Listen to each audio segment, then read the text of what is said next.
Hello everyone, it's been a while. I know this keeps happening. I'll do a thing where I go a long time without making a podcast, and then I say I'm back, gonna try to make it more regular.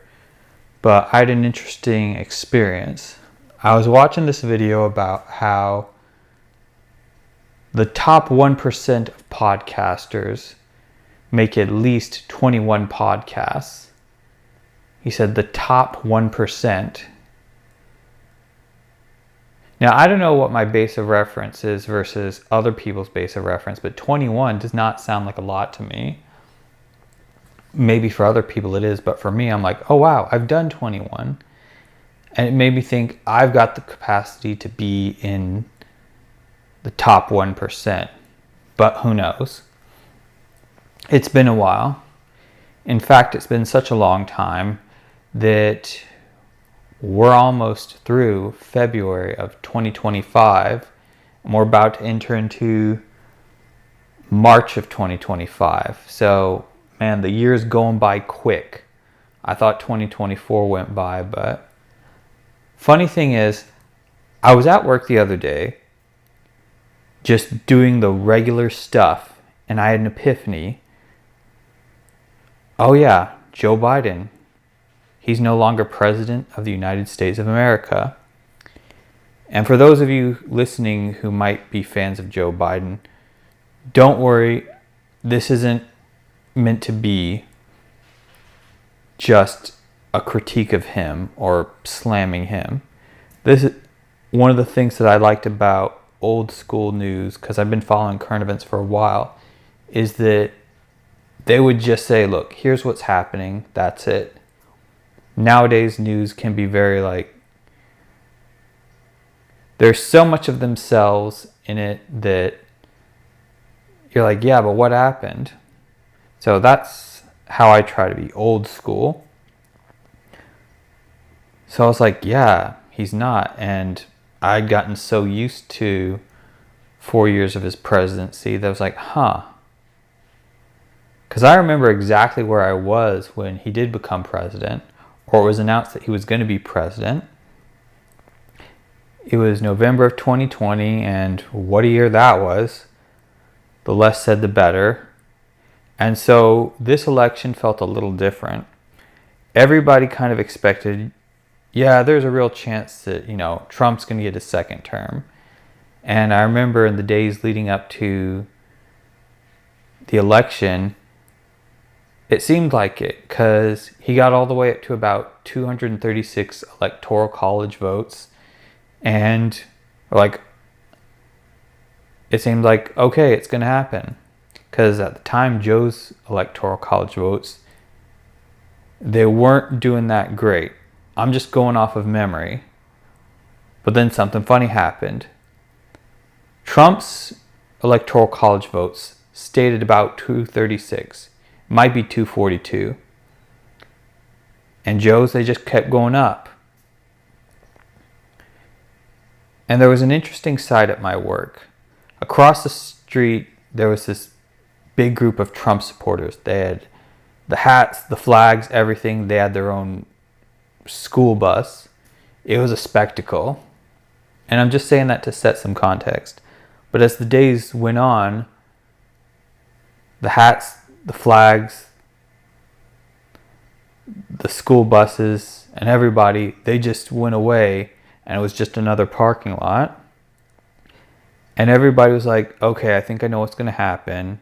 And there were mixed reactions from my coworkers. Some were like, yes, some were like, oh no. But again, just to set some context. And then it was announced that indeed Joe Biden was going to be the 46th president of the United States of America. And I try to be cool with whatever happens.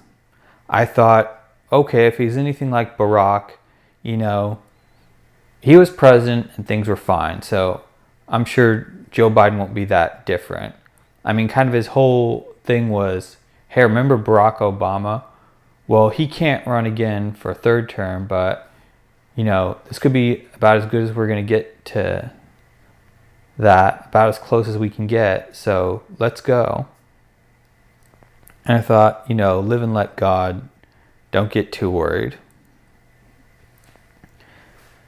And then he became president. And you heard about him all the time. And it made me think about, like, it's funny, I didn't know who this guy was until 2008. And the only reason I heard about him was because he was Barack Obama's vice president. And I remember when I found out that Obama got elected, I think I was driving home from picking up my brothers from work, and somebody looked at their phone like, oh, he's president, or he's going to be president. But this isn't about Barry, so I'm going to stick with Joe. So I remember I definitely got kind of like sidekick vibes from him. Like, oh, he's the friend of the main character on the show that is the presidency. And what I remember of him is Obama would be kind of like the cool, calm, collected one. And Biden had like kind of the fiery energy of like, he would make sort of like the off-color remarks and like say things that people are like, whoa, that's a bit spicy. I mean, not too crazy, but it was like, dang, chill out. And Obama was like the level-headed one. And a lot of people, we have memes and stuff, and now we have AI memes. And obviously those are clear exaggerations. But it's kind of funny how they get that spirit of them down. But 2008, it was such a different world. I remember the war in Afghanistan had been going on for about 7 years. The one in Iraq, about 4. And it was the birth of the MCU. The first Iron Man movie came out. Dark Knight was in theaters forever. I mean, it had come out in July that year, and other movies were released and left theaters, and it was still there. I remember it was like the quickest I saw a movie ever go to home release. I mean, for that time. I mean, now it's like a movie comes out and 3 months later you can like stream it or digitally download it or even get it on DVD. But I remember being perplexed by, 6 months and it's here? Because it used to be like a year or two before you got a movie on home release. But I'm getting sidetracked, or I'm weaving, as Trump would say. But anyway, yeah, 2008 was such a year. And yeah, but anyway, I was still, even though I was 21, I still felt basically like a kid. So, I mean, I followed current events, but it was one of those things where I didn't feel their impact.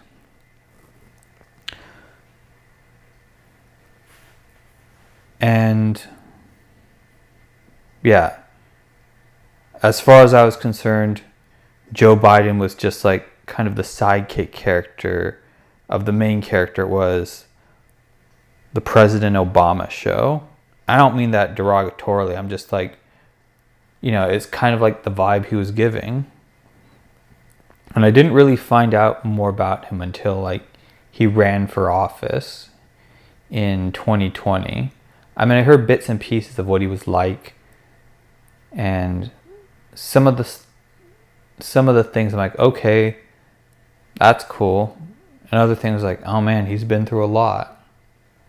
Like when I heard that he used to take a train ride to and from work, and it was just like ridiculously long, I think like 2 hours. I could relate to that because for a time I didn't have a car and I had to take a very unpleasant bus ride to work and back daily. And then I found out that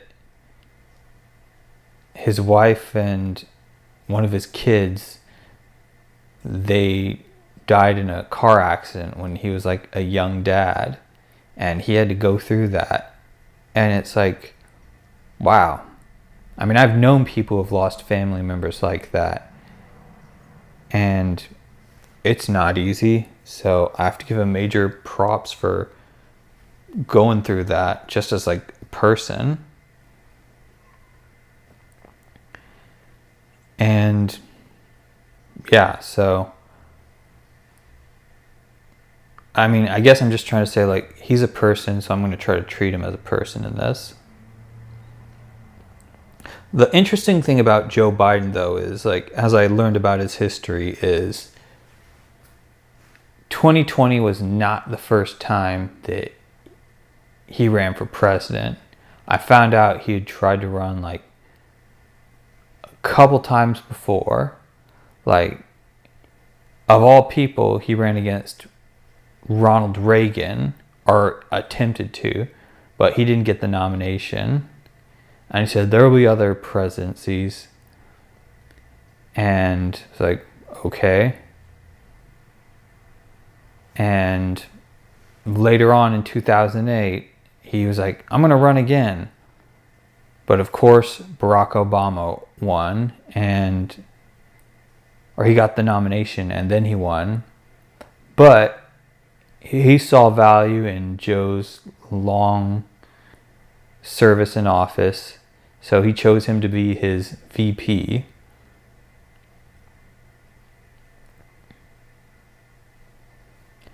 And it was interesting to watch. I remember there were a couple moments where I think he was caught on a hot mic, meaning he thought the cameras weren't rolling and that the audio was off. And when they announced Obamacare, or the Affordable Care Act as it's known on paper, he said, this is a big bleeping deal. And yeah, it was interesting. And I mentioned how he was like real fiery. Like when Obama was running for a second term, Joe debated Paul Ryan, who at the time, I listened to Paul Ryan speak and I was like, okay, this sounds factual, reasonable. And Joe was going hard with emotions and energy. I mean, in some ways, it almost reminded me of like what Trump does. And yeah, he was an older guy back then. He's an even older guy now. But I was like, we kept up with him. Like, I think Paul Ryan was like half his age at the time. So, yeah, I mentioned that he's endured a lot of hardship. And this happened in 2016 and it kept him from running that year. He unfortunately lost his son, Beau Biden. And yeah, I can't imagine what it is to be a parent to lose your kid. I had a teacher who back in the day, they lost their son and it changed things for them. I remember actually watching part of the funeral and it was like, I don't know that I could conduct myself that same way. I think that's probably why it particularly resonated when at the end of Obama's term, he surprised Joe with the Presidential Medal of Freedom. Like, he didn't see that coming, and you could tell that he was obviously emotional. I mean, I bet the scars of losing Beau were still fresh. And I remember at the time, like, all right, good for him. Like, you know, we all need to pick me up and stuff every now and then, compliments. I actually got a really nice compliment the other day, but that's a whole other story.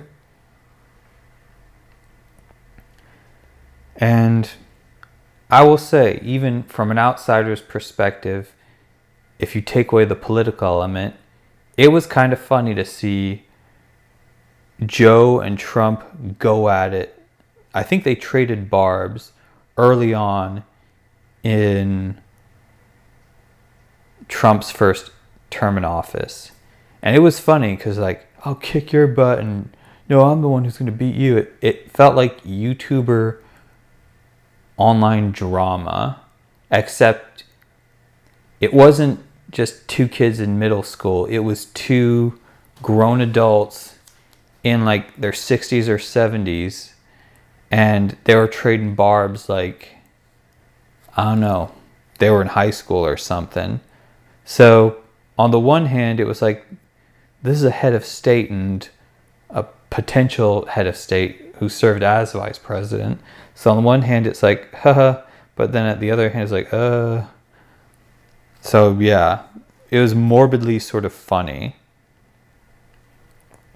And so the years go on, and I even remember hearing, one of the things I remember hearing comments about Trump was Dave Chappelle in the opening SNL skit for 2016 saying like, don't worry, these next 8 years are just going to fly by. And everybody was surprised that he won. It's one of those things in retrospect where we can kind of look back and say like, well, there was this reason, and this reason, whether you like him or you don't. But I'm not going to try to debate that. I remember I didn't vote for anybody in 2016 yeah. It was just too hard to make a choice. And I'm like, I don't know. And I had friends like the last couple times who they didn't vote. And I'm like, well, I've been there, so can't judge you. So 2020 rolls around and we all think it's going to be just another year. Oh boy.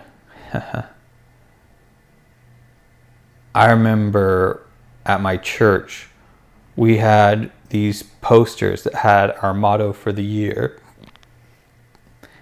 And it said radical faith. And in retrospect, it kind of makes me wonder, did we invite some trouble on ourselves? I mean, it just seems so ironic. But anyway, so 2020 rolls around, and the first 2 months were cool. Heck, even March for a little bit. I remember the first hint that I got something might be different was, because at the start of the year, we thought, okay, there's a certain illness I'm not going to name, but we all know what it is. I thought, how can it be any different than the stuff from 2009 or 12 or yada, yada, yada? Because there had been a lot of illnesses and there was no interference on our lives and how we conducted ourselves.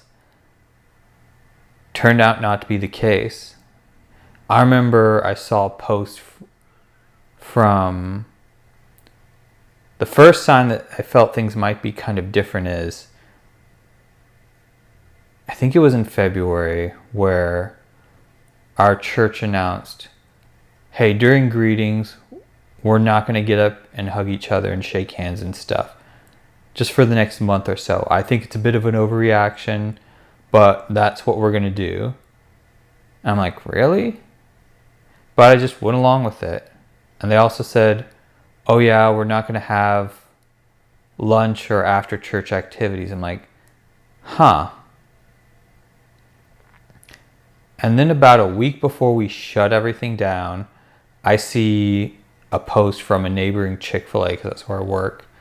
And it said, due to caution and care for our guests, we will be closing our dining area next week. And I sent a message to a coworker being like, can you believe that? And he's like, yeah, we're doing it too. I'm like, wait, what? And I remember this weird feeling of like, okay, like, Chick-fil-A is a great company, so are they going to look after us? Like, don't worry about money, we've got you covered. And my manager was like, I don't know. This is just, it was so unprecedented. And again, I'm just saying this to set the stage. And I don't work for about 2 weeks, and then I drive. Then finally, I get some work. And I remember driving over to work, the streets were silent. It was like, if you've ever gotten up and driven around Christmas morning where it's like nobody's going anywhere, it was like that. But you knew it wasn't for that reason. I'm like, wow, that I would live to see this. And so that becomes the backdrop for a lot of what goes on. And I live in Texas, so things became semi-normal fairly quickly. I remember for a long time, my life was just work and then home. And maybe I could help with the media team at church to do online services. But yeah, it wasn't the most interesting life. And then finally, we reopen to limited capacity, or I forget exactly what. And then restaurants, you had to mask up. And I'm not making a comment or an opinion on that, but I'm just saying that's how it happened. I thought, okay. And as the months roll on, I mean, Joe had already been a candidate, and for a fair amount of time, it wasn't totally a certain thing that he was going to get the nomination. But as time dragged on, we realized, okay, he's going to get it. And so then him and Trump got into their regular fights, online media interviews, and then they had debates. And I remember the moment I saw where Trump is going on and Biden goes, "Would you just shut up, man?" And he did. Now, I know some people say, oh, we put him in his place. But this is just my personal opinion that I'll interject real quick. I low-key kind of feel like Trump was like, I got him riled up and I got a reaction out of him.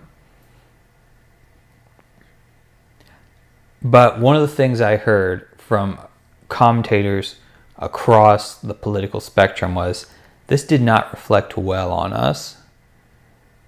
Like, some of those debates did seem petty. And then, as I said before, November rolled around and he wound up getting the election. And it was around that time that we're getting news on the vaccines, which I know people have opinions on. But one of the things people forget is that Trump initiated Operation Warp Speed, which developed the vaccines. So I thought, that's an interesting fact. And I remember it was around November and December of that year that the first human trials were tested. And of course it was like the elderly that got them first. And because they were the most vulnerable. So I thought, okay, that works.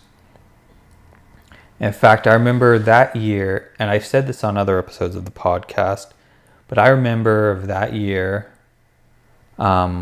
we did this thing at my church where like the college kids would go in front of an elderly person's house, member of our church, and sing Christmas carols. So me and a couple other guys, we got into a car and we went to a specific person's house and we sang Christmas carols in front of their house. Now, this is deep into the pandemic. There has been some normalcy returned. Some stores had reversed mask policies, some hadn't. And even in Texas, things weren't totally back to normal. But anyway, so we go and sing Christmas carols for this one elderly woman who's like, I think in her 80s or 90s. And when we're done, she invites us inside. And this is still a point where we're like dealing with social distance and all of that. So she invites us in and she talks about life and stuff. And eventually we leave. And I remember saying to her, if it weren't for social distancing and quarantine and all that, I'd totally give you a hug right now. And then she just hugged me. And I don't know, that memory stays with me. And it was about maybe a year or two ago. I didn't see her for forever. And I even worried if she had passed on. But I remember within the last year, I saw her back at church. I'm like, oh, okay, that's cool. So, yeah.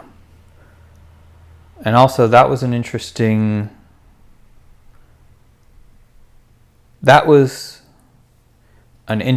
year for Christmas because I didn't get to see my grandparents at Christmas.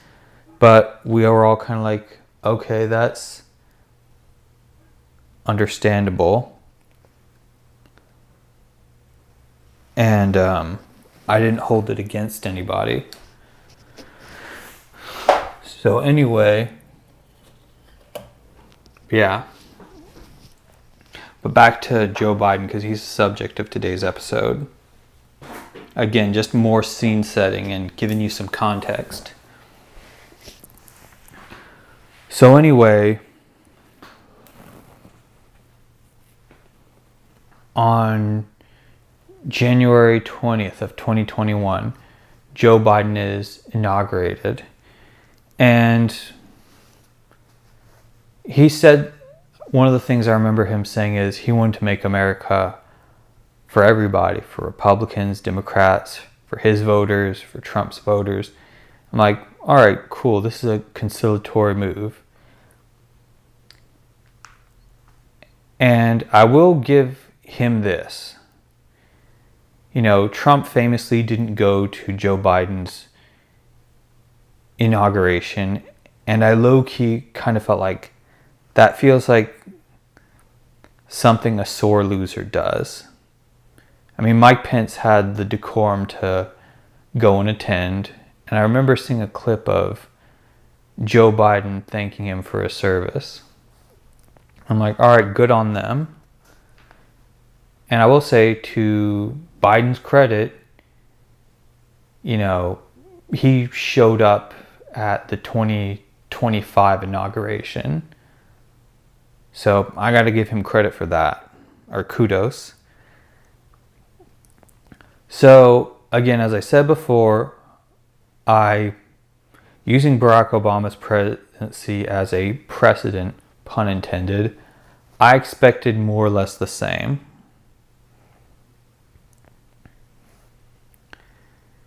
And for a while, things seemed not too bad. I remember the vaccine became available. A couple months later, I set up a meeting to get it. I got it at a Walgreens on Hildebrand. I'm like, okay.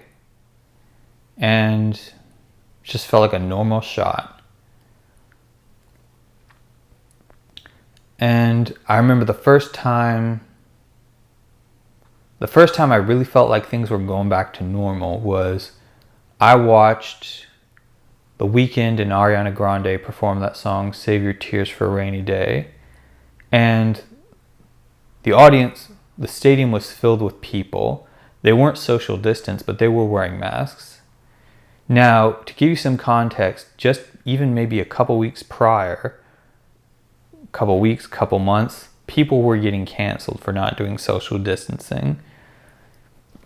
They were being canceled for being too close to somebody in a photo, or for hugging somebody, or for even shaking somebody's hand. But the significance of this performance was, at the end of the song, Ariana Grande and The Weeknd hugged. And I thought to myself, oh, that's okay again? And I remember I cried, or I got weepy-eyed. So things seem like they're getting back to normal. And I'm like, okay, it's not too bad. And this is where things where sort of the first sign of trouble happens. and where I think, you know, had things gone differently, Joe Biden's presidency could be thought of differently. I remember, like, one of the things I remember was in 2020, like, I felt like the shift of focus changed radically. Like, up until that point, everything had always been about what's going on in the Middle East, Afghanistan, Iraq, just that whole area. But then in 2020, it shifted completely. It was all about COVID. And I honestly hadn't heard any news of what was going on in the Middle East. And so I know there had been some sort of tentative deal made about withdrawal from Afghanistan. And then I'm at work and I'm hearing news, and it was like flashbacks to Vietnam and like the fall of Saigon. Just one day out of nowhere, there was this blitz of an invasion by the Taliban, and they start taking city by city. And I was like, oh wow, this is happening after 20 years. Because I was like 14 when it happened. And now I'm like, gosh. Now I'm like 34. And that chapter is closing. And unfortunately, it's not closing well in anybody's favor. And I'm like, wow, it's happening. But the thing that really got me is some of the photos that came out. There was like, especially the photos involving kids, because there were so many photos of like kids waiting in line at the airport, and soldiers like chatting with them and trying to make them feel normal and better, like, don't worry, everything's gonna be cool. Like, they were trying to help them get through the worst of a situation. And there was even famously this one photo of a guy trying to get his kid over a barbed wire fence. And it was like, it was surreal, because just as quickly as the US had entered, just as quickly as we left. And like, it's done. Now there was some glimmer of hope that there were rebels who were repelling the Taliban. And there was this small, maybe naive hope that they could fight them back. And there were even some people who were hoping for kind of a North Korea, South Korea type situation, where there would be a free area, one place, and a Taliban controlled area. And by saying hope, I'm like, all right, it's obvious that things are going to be different, but maybe, you know, at the very least we could have things work out this way. Not that anyone was wanting the Taliban to win. But I had this feeling like, man, it's terrible. And it was like, and it coincided so shortly with the next thing that was sort of a mark on Biden's record. Or rather, I should say, it caused controversy.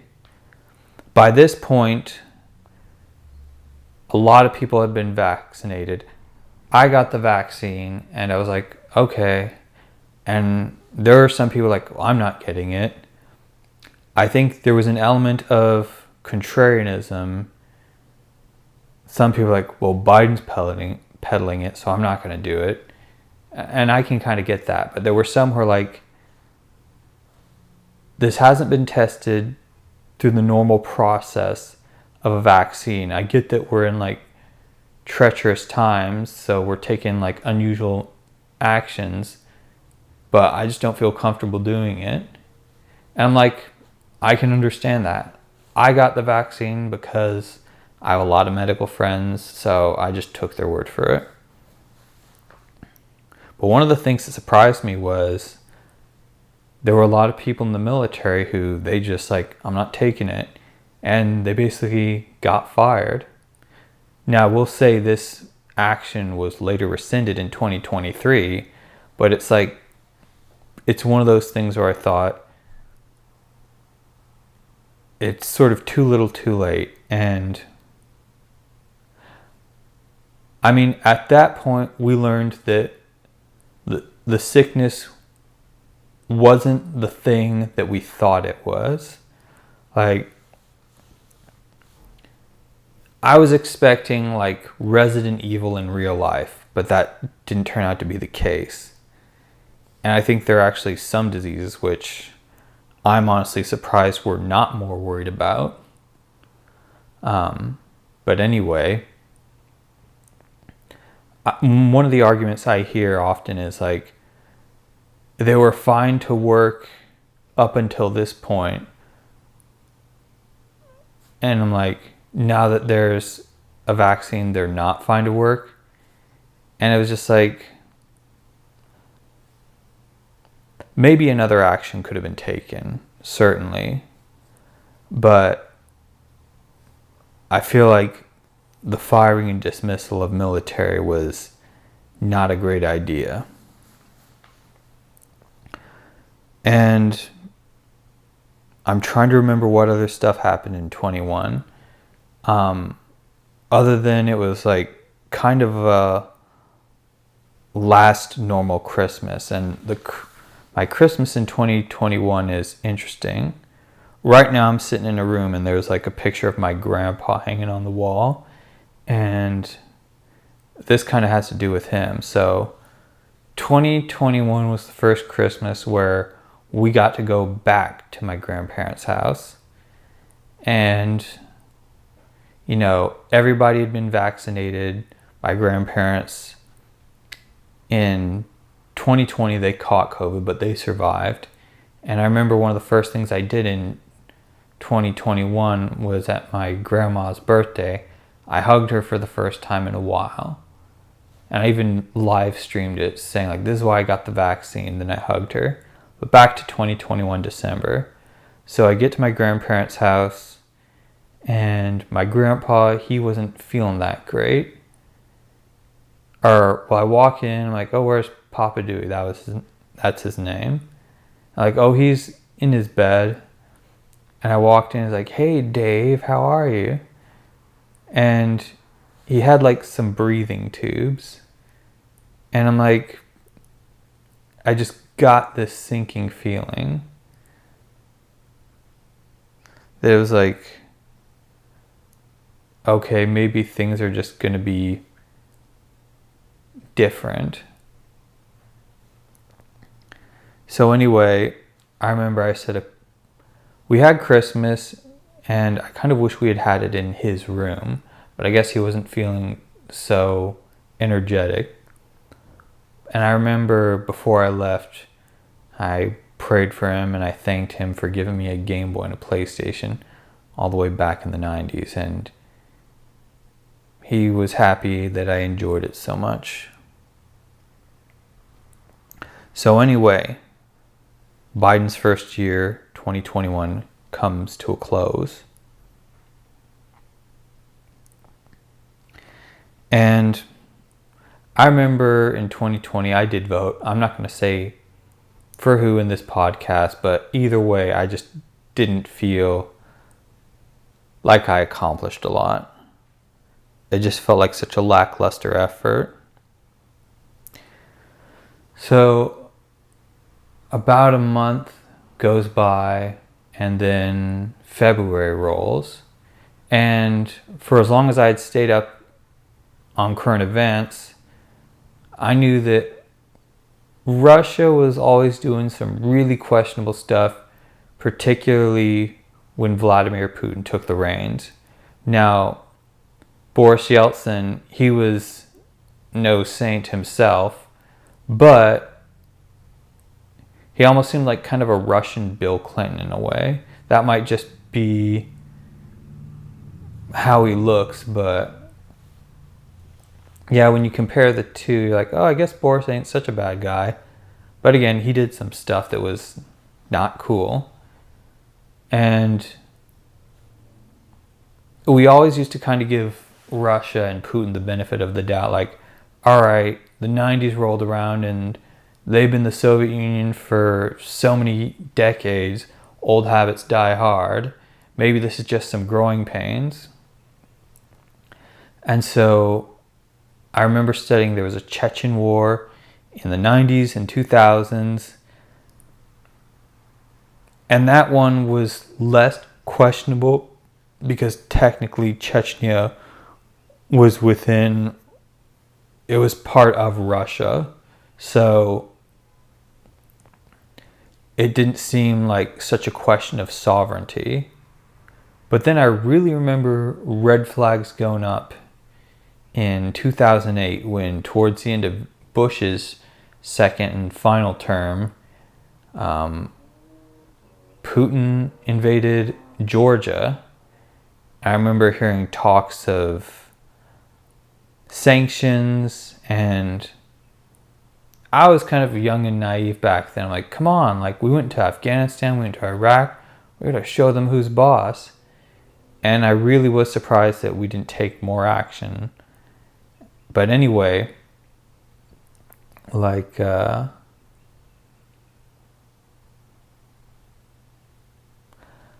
must make an amendment. I mixed up the Christmas of 2021 and 2022. So, yeah.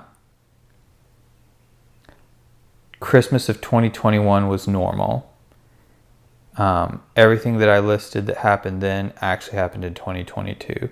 My bad, y'all. I'm reaching back into the archives, just speaking off the cuff. But anyway, so, yeah. So anyway, 2014 rolls around and, I was like surprised when Crimea got invaded, because it was just like, we're going to let this slide. And of course, the usual rhetoric came about: sanctions, sanctions, sanctions. And I remember kind of thinking, like, I think this dude deserves, or referring to Putin, like sort of a metaphorical bloody nose. Like, we need to take, I feel like, some more solid action against that. And it's like, it became kind of a thing of like, oh, Putin. I'm like, really? So I hear rumors that Russia is building up forces along the border of Ukraine. And I figure, like, oh, it's just saber rattling. It's not going to amount to anything. And then February happens. And I see this video of, like, Putin giving a rallying speech in front of, like, all these Russian soldiers.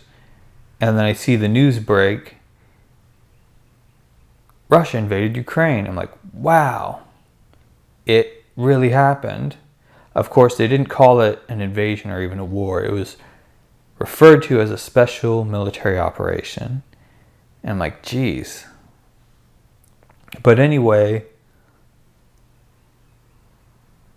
Russia invaded, and there was this old clip from, like, The Simpsons that went around where, like, Russia basically turns back into the Soviet Union. And of course, people are like, oh, The Simpsons predicted the future. And I remember about maybe it might have been within the same week, there's this local bakery in San Antonio called Leica. Shout out to them. They're not sponsoring this video, just throwing that out there for them. Leica Cheesecake Factory.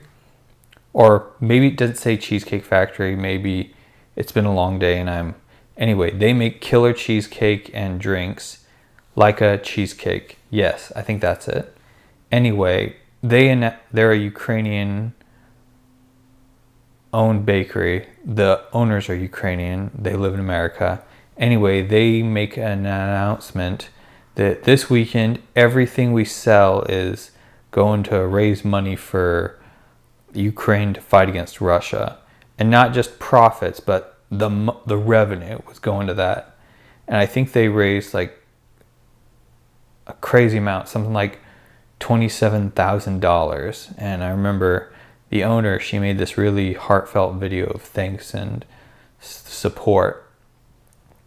So I'm like, you know what? I'll go down there, I'll stand in line, and I'll buy something. And it was a long wait. There was a long line that stretched down to like the side of the road. I mean, it took the line a long time. It felt like, I was there for maybe 45 minutes. And even when they announced that they ran out of cheesecake and other baked goods, they said, we've still got drinks to sell. I'm like, all right, we'll do that. And so I stand in line, and I have this idea of like, I'm like, man, when I get my drink, I'll raise my glass and say, bleep Putin. I censored myself, but because I try to keep this podcast family friendly, you can guess what it was. But given the context of the time, I didn't feel bad about doing that. So I was going to make this plan to say that, but then I noticed there were little kids around me. I'm like, okay, maybe not say that. So I get up to the cashier, I buy my thing, and I say to the baristas, man, I was going to say bleep Putin, saying the word bleep. I'm like, but I saw kids, and they're like, no, and they were like, bleep Putin. But they didn't say bleep. They said the actual word that I was censoring. So I'm like, oh, they had no reservation. And it's funny. I remember I felt like I did more good that day standing in line just to buy a hot cocoa that the money was going to what I believe to be a good cause. And I felt like I accomplished more standing in line for that event than the 2020 election.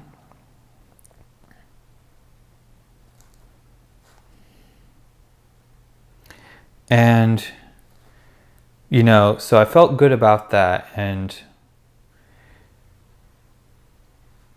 like I've lived through high gas prices. So, with, Bush and Barry, and like, it didn't change that much during Trump. But anyway, like, I remember in 2013, gas being in the $3 range. And so in 2022, when it got up to that, I'm like, all right, here we go again. But then it just kept climbing. And I'm like, oh, wow. And it reached $4. And I'm like, geez. It got to a point where I was spending, again, I live in Texas, so we don't have it as bad as other people do. But it got into the $4 range, kept climbing. I'm like, am I going to reach $5 a gallon? And I'm like, when is this going to stop? And I really feel like it didn't stop until 2023, but we will get to 2023 when we get to 2023. And so that was a shocker. And I remember I felt really proud of myself at the time because me, my brother, and my mom were able to hustle and buy a house. That was I feel one of the only benefits of COVID, and I think I've said this before. And I'd reworked our finances and the deal with the mortgage, and by that point, my salary had been raised to $15 an hour because of the Great Resignation and all that. And I worked some stuff with the mortgage, and it was like, oh wow, my stuff is going to go, my mortgage is going to go down to about $1,100 a month. And like, that is great. And then out of nowhere, in like March of that year, I get told, oh, you owe $1,700. I'm like, what? So I've got to hustle. I've got to find an extra $600. And I'm like, all right, we are cutting spending. So I cancel my car insurance. I go to the cheap $28 a month places that you see on the corner of like the street. And yeah, I don't even get full coverage. I get just liability. So, and I didn't know, why did this happen? And one of the things that, as it turned out, was during like the initial days of the pandemic, a lot of people were moving outside of states with some of the most stringent of quarantines and rules. And they came to a lot of states like Texas and Florida, etc. And Texas got a lot of them. I think not as much as Florida got, but our population grew significantly. And I think it's still growing. So I find out, oh, that had an effect on the value of my house. And again, as of this podcast, I'm a first-time homeowner along with my brother. And I was just like, man, this sucks. I didn't do anything. All I did was buy a house, and other people come here and now things are getting expensive for me. It felt hugely unfair. But it was something that, as if with life and a lot of things, like whatever, self-save, embrace the suck, all that. And I just went with it. So anyway, the good news is that as time went on, 2022, I believe, was the year where church finally went back to normal. After the Omicron and Delta variant, we had thought about going back to pre-COVID stuff where like masks were optional, but Omicron and Delta, they delayed that, even though other churches had opened up. Mine in particular, we thought, let's not stop just yet. So anyway, 2022 was the year that we basically went back to pre-COVID activity. And I even remember, like, I came to church without a mask, and one lady's like, hey, you've got to wear a mask. I'm like, no, the church council said we don't have to. He's like, oh, really? I'm like, yeah. And I was like, yeah, go ask. And it's like, oh, okay. So basically, things were back to normal, sort of. And I remember one of the things I was hopeful about, policy-wise with Biden, was, okay, he was a signatory of the Taiwan Relations Treaty back in the 70s, which basically was like, we don't officially recognize Taiwan as an independent country, but on paper there's some strategic ambiguity, and we'll sell them weapons and stuff. He was a signatory of that, and he vouched by that. Now, so whenever he got asked about if Taiwan is ever attacked by, well, we don't have to guess who, we know who, but I'm not going to say, just because I know there are a lot of bots that would get me. I may change my mind later in the podcast, but for now, yeah. Anyway, Biden was like, yeah, well, we're going to fight the good fight. And that kind of felt like an invitation, because I remember there were several times where military exercises, not by friends or allies, were committed against Taiwan, basically actions that simulated an invasion. And it was one of those things where it was like, dang, this is like kind of the worst it's been for a bit. And similar things happened in like 1996, where Taiwan had its first open democracy and like some missiles were fired in its oceans. And it was like, but that was 1996, and this is 30 years later, basically. And we all know by who. I guess I can be honest and just say it. It's like, I'm not like Joe Rogan or anything. But one of the things that makes Xi Jinping different from previous leaders of the People's Republic of China is he cares a little bit less about money. So he was willing to do stuff and take actions that other guys were like, this doesn't make economic sense. And he's like, I don't care, essentially. And so when Biden said stuff like, yeah, we'll stay by Taiwan's side, he's just like, oh, really? And those military exercises happen.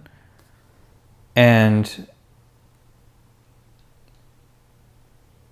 then Nancy Pelosi, she's third in line for presidency. She goes and visits Taiwan, and it just escalates. And I'm like, okay, in another universe, had Afghanistan not fallen, which I think emboldened Putin to attack, which I think emboldened Xi to act the way he did, this could be seen as like America taking a bold step. But with those aforementioned actions, it just felt like, I don't know, it felt like the actions of a paper tiger. And I'm talking about America with the leadership we had at the time.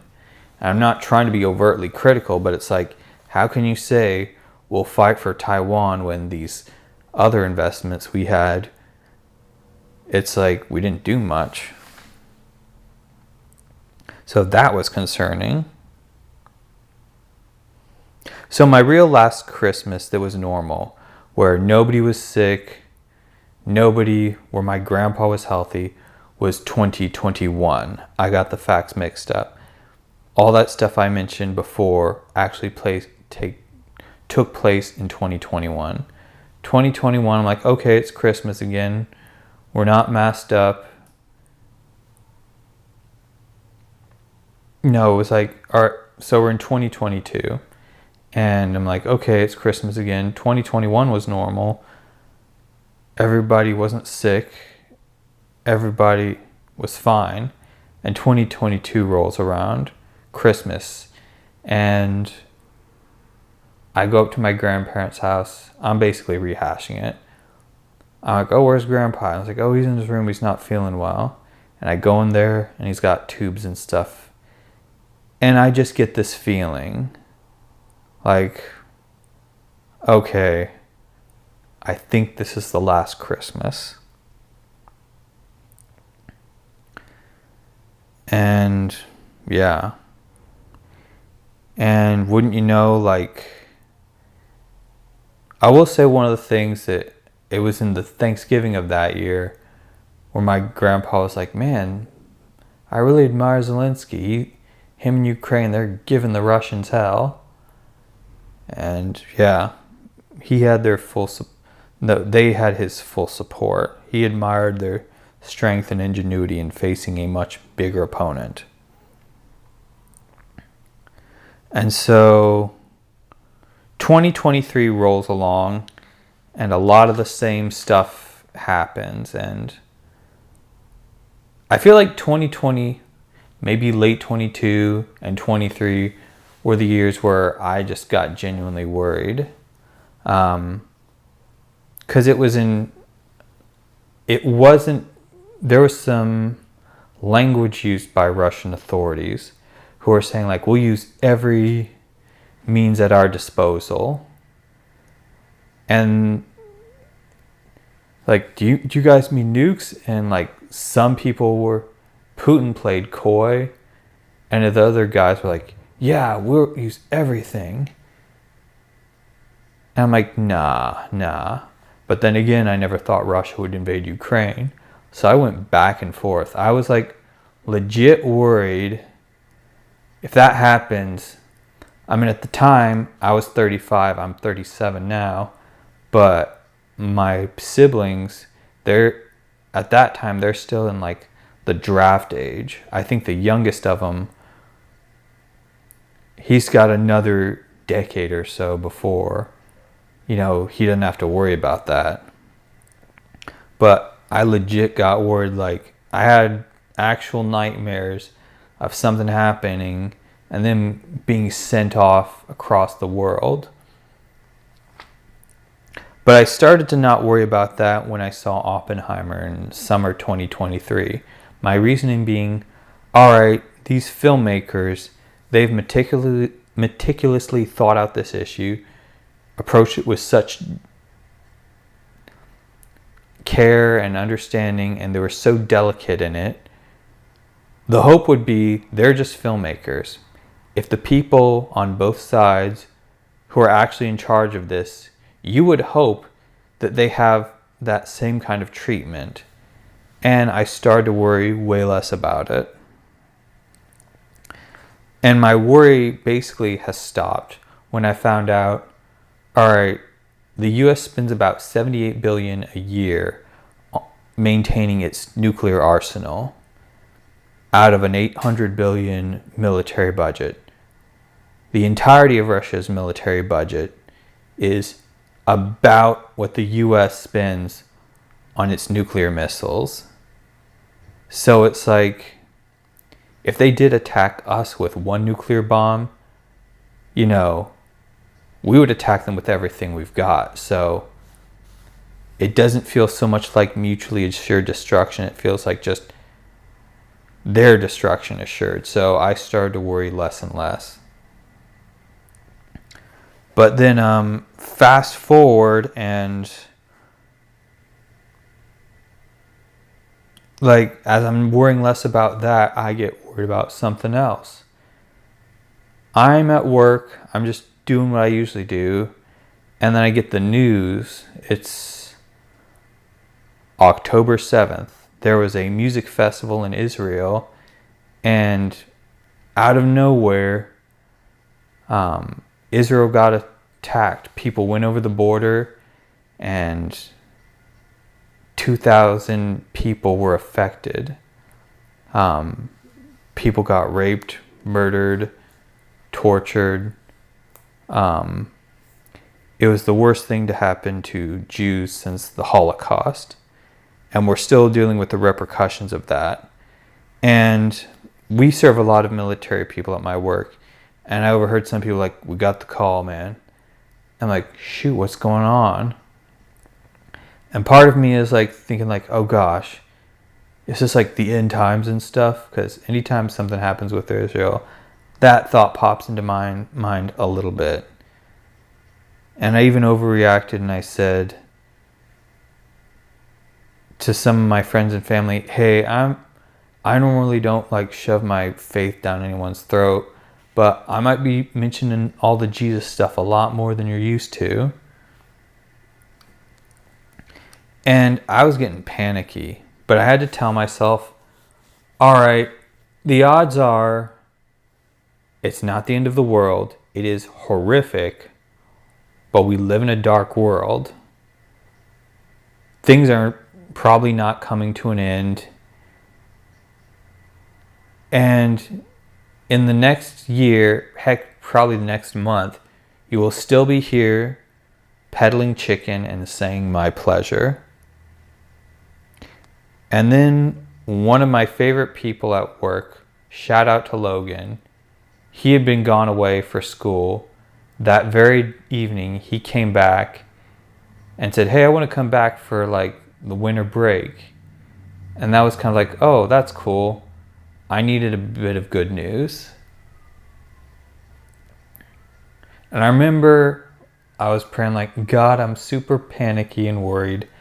I need something to calm me down. So that night I rented 2 movies from YouTube. this movie called Pawn Sacrifice about Bobby Fischer versus Boris Spassky in their first match in, I think, the 60s or the 70s. I forget which. And then I rented the Super Mario Brothers movie. And that calmed me down. I actually watched the Super Mario Brothers movie several times throughout the next week for as long as I had the rental. And I think it arrived on Netflix, so I watched it even more. And I'm like, this is kind of wild. And then I looked back on food prices. Like, I know that inflation and economics, there's a whole bunch to talk about. And it's not all one person's fault. But just the dude who's at the top, he often gets the blame. Whether it's Obama, Trump, Biden, Bush, Clinton. Yeah. Even if correlation does not mean causality, they usually get the blame. I just remember from Bush, Obama, and Trump, a Chick-fil-A sandwich stayed within the $3 bracket range. About a year after Biden took office, it started to climb, and I think it's in like the $5 bracket range, so it's almost doubled. So Christmas comes around, and yeah. And that was the first Christmas where my grandpa wasn't around to celebrate with us. He went to go be with his Lord and Savior Jesus Christ January 27th of 2023 at 3:30 p.m. in the afternoon. So that was the first Christmas we didn't have him. And then a couple months later, 2024, so round 2. And I remember even before I for a second forgot this was a podcast about the presidency of Joe Biden. Yeah, I remember in 2020, like, I didn't have any real questions about, his mental capacities. I felt like there were like a couple moments where I'm like, okay, that's kind of funny. I mean, but he's from a different time. Like, there's some stuff he grew up with that wouldn't fly today. And he's even said like, yeah, I'm trying to stay up to date, but And I will say, as like his presidency went on, it was like I saw moments of like competence and fiery, rabble-rousing, like, okay, there's a lot I don't agree with, but yeah, this seems at least like the form of a good president. And again, there was like a lot of stuff I didn't like, but there were moments of clarity and stuff. But as his presidency went on, I'm like, oh wow, that seems to be not good. I would hope that he has the best medical staff to attend to him. He is the president, and I want him to be successful. And yeah. And I really thought for the longest time that he was going to get to the office again. Like, there's a real chance. But at this point, I'd started getting into stand-up comedy. And one night I went to a venue, and they were airing the first debate between him and Trump. And we didn't know it at the time, but it turned out to be the last. And I knew it was the last when I heard Trump say, "Does anybody know what this guy just said?" Because honestly, I couldn't understand it. And it was like, you had to wonder why. Like, surely people knew something wasn't up. Like, I feel like if they wanted to put on the image of like, this guy's got it, he's our guy, they would have rescheduled it for a different day, and they could have made up they could have presented any reason why. And it's like, yeah, but I don't want to get too distracted into that. So anyway, 2024 happens, and I remember it was a Sunday afternoon. I'd gone with some friends from church to an ice skating rink, and I almost never do that. I mean, it's Texas, so you got to go to a ice skating rink if you want to ice skate. I'm like, okay, it's nothing out of the ordinary. We just went, we skated, we had a good time, and then we went to this like boba ice cream shop, and I look at my phone and I find out Biden withdrew from the presidency. I'm like, wow. Like, he's still president, but it's basically over. And then, like, and it took a day or two before Kamala was made his replacement. And that's just a whole event itself. And it's kind of where we come to the end of this episode. And it was like, I know there's some people who have some genuine animosity towards him. I know there's some people who have some genuine animosity towards Trump, but it's like, I don't wish ill or evil on anybody who assumes that office. I mean, I want them to do well. I want them to succeed, because when they succeed, we succeed. Whoever's president, you ought to wish the best on them. And one of the I think one of the ways that I failed President Biden was I'd had a habit that I fell out of with him, where I would pray for the president. And I noticed that I didn't necessarily do that during his tenure. So that's on me for not doing my part. And I honestly feel like, in an alternate timeline, I think his presidency would be better remembered. In a key thing that could have happened, if he had handled Afghanistan differently, I think a lot of the hardships of the last 4 years would not have occurred. I feel that was a linchpin for Russia and China to act the way that they did, and why certain enemies in the Middle East, because there's so many to name, why they behaved the way they did. And we wouldn't have some of the headaches that we've got to deal with right now. I think if he had just done things differently, I feel like the claim was that the deal in Afghanistan was a bad deal. And it's like, well, then make a better one. Figure out, what do we need to do to make this work? I mean, whether stay or withdraw, there was a way that it could have been done properly and didn't turn out the way it did. But the past, and the future is the future. And one of the things that always gets me through current events and political news is the book of Ecclesiastes. It's a book in the Old Testament that says, there's nothing new under the sun. Look, who can say, look, here's something new? It's been there before. A lot of this stuff is cyclical. I mean, President Joe Biden isn't the last president of his kind that we'll have. We'll get another guy like him down the line. And it's the same with Trump. It's the same for all of them, really. We'll get guys with mixed results, guys with stellar results, and any other variant you can think of.